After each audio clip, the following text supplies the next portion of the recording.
Devery Henderson catching a 79-yard touchdown pass from Drew Brees against the Bears. Again, our trivia question: how many catches of 75 yards or more does Henderson have in his 8-year NFL career? We asked the question. The answer is 5 for Devery Henderson, and that places him right at the top of the league in that department over that time span. You talk about explosive plays. Those are the most explosive plays you can possibly find. 75 yards or more. An explosive play typically is 40 yards or more, but Henderson, he makes them, double explosive, I guess would be the right terminology for those types of plays. And of course, Devery Henderson did great work at Opelousas before he did wonderful work at LSU. And the Tigers are rolling, ranked second in the nation now after a resounding victory at Mississippi State. LSU had the short passing game working well as Ruben Randall makes the catch from Jared Lee. Now, Lee has played error-free football, just one turnover early this season, and LSU's run the ball as well. And Spencer Ware is tough. This young man is strong. He's tough. He's proven to be a very good runner for the LSU offense. And, of course, Lee making good decisions throughout the course of the game. Odell Beckham playing well. Guys, obviously LSU has been very, very good so far this year, Brian. Offense, defense, special teams, they've just been very good. Well, that's why they are number 2 in the country, and certainly they've got a shot at it. If they stay healthy, their defense is strong enough to carry them to a national championship. I'm convinced of that. Buford, they're really good on defense, aren't they? They are, and they offensively too. Them 2 young running backs running, they keep a lot of the pressure off Lee doing it. So, I look for them to have. They'd be in that number 1 spot. Nice to have a senior at quarterback to step in when they needed somebody. Yeah, I think Jared Lee is doing a great job last minute coming in and taking over this team. If you look at it, I think at one point where he threw 130-some balls or probably even more before throwing an interception. I think that is great. I think they're managing the game very well. They're not giving them too much. So I look forward to them being number 1 at the end of the season. Great weekend. The Saints won, LSU won, and the Tulane Green Wave won, and they did so on the road in Conference USA, beating Alabama Birmingham by the score of 49-10. A very impressive effort for the Green Wave. As we take a look at some of the highlights, Ryan Griffin had an incredible game. He nearly completed every pass he threw in this game, in Tulane had 560 yards of total offense, Brian, and this was an impressive win. They seem to play better on the road than they do at home. Well, I tell you, who'd have thunk this? They were 13-point dogs. They would go up to Birmingham and they beat them by 39 points. That's a 52-point swing if my math is correct. It's easily their best win as a CUSA member. You know what? All of a sudden now, you're going, they're a relevant team. Yeah, they're going to Duke this week, Buford, a chance to win there. And listen, you got to be happy for Bob Toledo. I know you appreciate this with his son playing at Curtis. They're recruiting local kids. That's the thing, and Tulane has been real strong with doing that. Look at Matt Forte, who just finished playing on Sunday. So it's good to hear them doing well and stuff, and Coach is doing a good job over there. Yeah, receivers high, pointing the ball, going up and getting it. 2 picks that came up big in this game. Trent Mackey and Derek Strozier. Torrance, you had to be impressed with this win for Tulane. Oh, yes, 540 yards. You have to be impressed with that. Total offense, I think they're doing a great job. The magic number is 7 to get in the bowl. They only need 5 more now. Time now for our Prep Player of the Week. Each and every week, SportsNOLA picks a Prep Player of the Week for sportsNOLA.com and via sportsNOLAtv. And our Prep Player of the Week for week number 3 of the prep football season is a young man who's had a very fine career at Jesuit High School, running back Paul Stanton. As Stanton had an outstanding game for the Blue Jays as they defeated Archbishop Shaw by the score of 34-17. Jesuit defeating Shaw by 17, and Paul Stanton comes up big as he gets it done running the football for 91 yards, catching the football for 116 yards, a touchdown rushing, a touchdown passing as well for our Prep Player of the Week, Paul Stanton of Jesuit High School. Each and every week we'll select our Prep Player of the Week, and we'll do that in the entire metro area for sportsNOLA.com. So congratulations to Paul Stanton of Jesuit High School. Now it's time to welcome our special segment that we have each and every week as we welcome Marvin LeBlanc of Marvelous Performance Systems for our weekly Leadership Minute. Marvin is a motivational speaker and a trainer who's helped small business owners sell more, lead better, and enjoy life to its fullest. Each week, Marvin joins us to share some of his leadership wisdom. Marvin, great to have you with us once again. Kenny, great to be here again. Let's start with what you just said about leading more. All you viewers out there in Who Dat Land, let's look at what just happened on Sunday.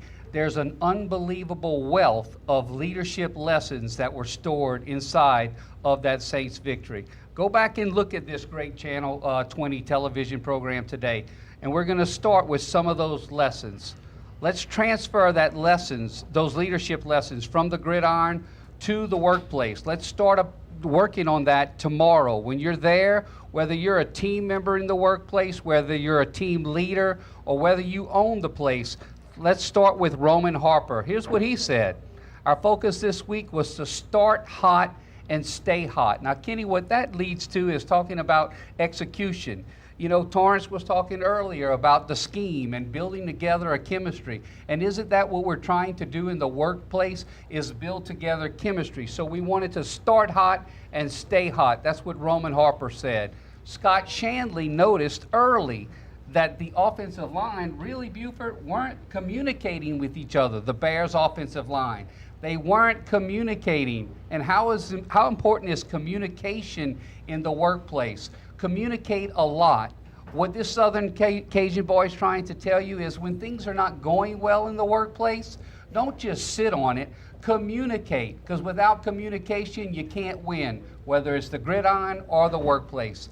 And the third thing that I wanted to share with you to pick up is to be passionate. Why is that important? Well, I'm not a passionate person. Well, you need to find that passion, because nothing ever happens, as you know, Buford, without passion. You need to find that passion. A person that has passion will always outperform a person, Brian, with less passion. And the reason is because a less passionate person doesn't have that many people who are willing to follow them. So that's the three main points today. What are those 3 points? Start hot and stay hot. That means execute. That means getting to work and working all the way till it's time to leave. Communicate a lot. That means it's impossible to over-communicate. And the third point was be passionate and find your passion. I want you to go to marvinleblanc.com for free blog and free valuable information that can help you stay connected, and come hell or high water, which is the name of my new book, we will continue this victory towards leadership, not just on the gridiron, but also in the workplace. I'm Marvin LeBlanc. Thank you, Marvin. I'm inspired. I'm passionate.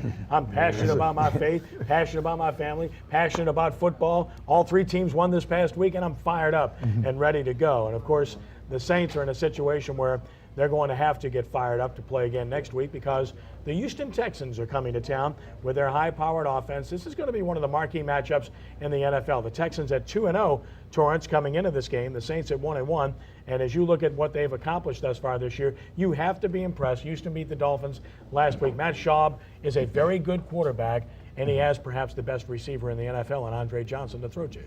Yes, this is going to be a great test for our defense.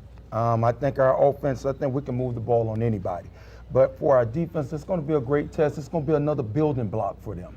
You know, we have to put Chicago game after today, after the film section in 8. We put that away. We get ready for the Texans, and we have Smith coming back, and we need to put pressure. We're going to have to put pressure on Shaw. If we don't, he has too many good weapons out there that they'll definitely hurt us. And we have to get some turnovers, I think, in this game in order to win this game also. Buford, Arian Foster re-injured his hamstring for Houston yesterday, probably doesn't play against the Saints, takes a big weapon away, helps the Saints defense.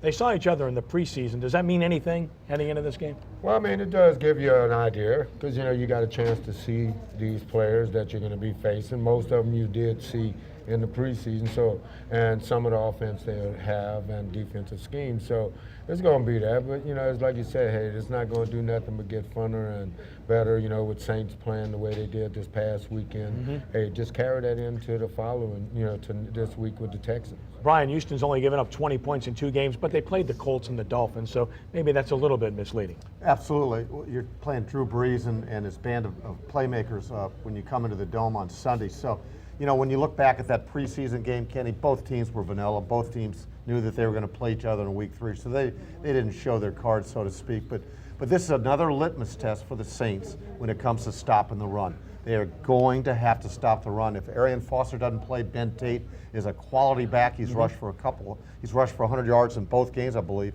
So they're going to give him a good test. They're going to have to stop the run en route to the quarterback. The Saints and the Texans coming up in the Superdome on Sunday. When we return in just a moment, we'll put a bow on this one as we continue with more of Sports NOLA TV live from Bergeron, Chrysler, Dodge, Jeep, Ram, and Volvo. Thanks to Dennis Bergeron and his wonderful dealership for having us here today. Back in just a moment.